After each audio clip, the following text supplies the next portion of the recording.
Hey guys, I'm Tracie Goodman. I'm the Agriculture and Natural Resource Extension Agent with McCreary County Extension. And today I wanted to go over a little bit about tomato pruning by showing you how I prune the tomato plants in my garden. So today I have got several tomato plants that need to be pruned on the bottom. And you'll see a lot of these yellow looking leaves.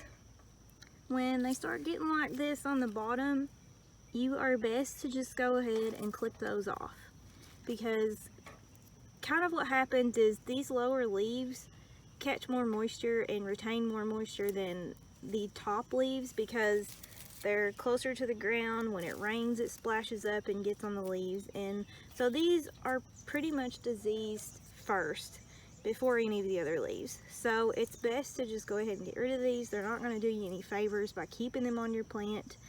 So we are going to clip those off today. So I use a set of shears to do this with. If you don't have shears, you want to use a pair of scissors or a knife, something sharp that is going to make a clean cut. Because what happens if you just try to rip that off, then it may not come off in one piece and it'll leave a little strip right here and kind of peel down that stem. And you definitely don't want to injure your stem. You want your stems to stay nice and healthy. So I like to just take something sharp and go ahead and clip those off. And then also when I clip them off, I don't want it to be right up against the stem, because you see how it is wider here and then it gets smaller going out. If you cut it right up against that branch or that trunk, it's going to leave a much bigger wound and it's going to be a lot harder for that to heal.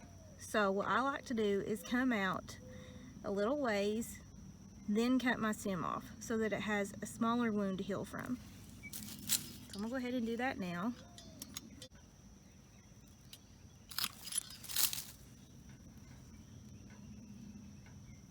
And then there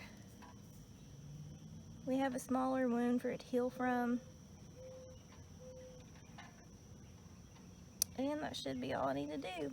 And then when I cut these stems off, I'm not just gonna flop them down on the ground, because for one thing, these, when you throw them down, they kind of tend to root and make new plants.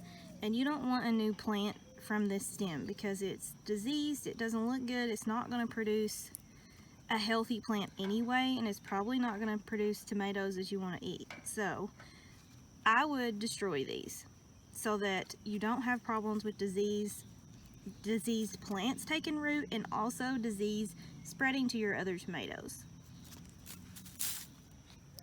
So I'm going to go ahead, bob that one off too.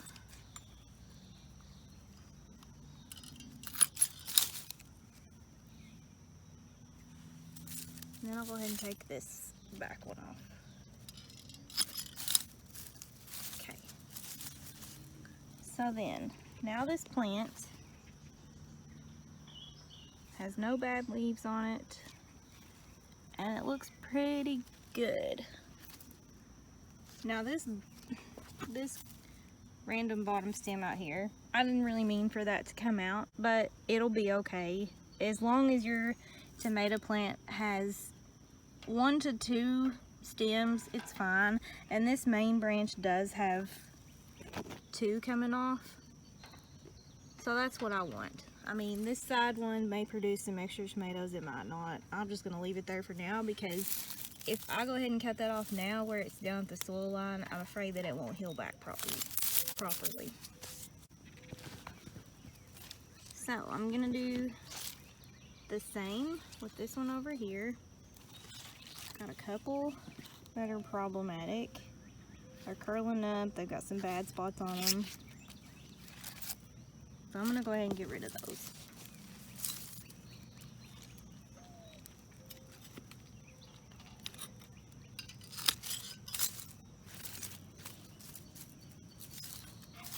And then this one has a few suckers that got out of hand that I didn't get picked off in time.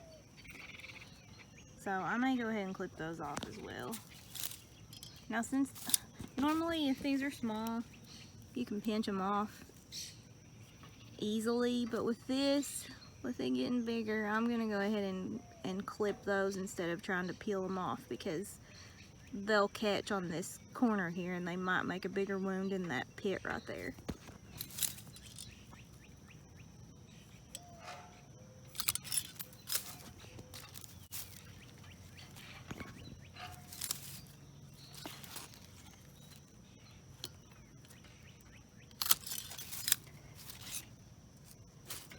And since this one's just hanging out in here by itself, I'm just gonna go ahead and bob that off too.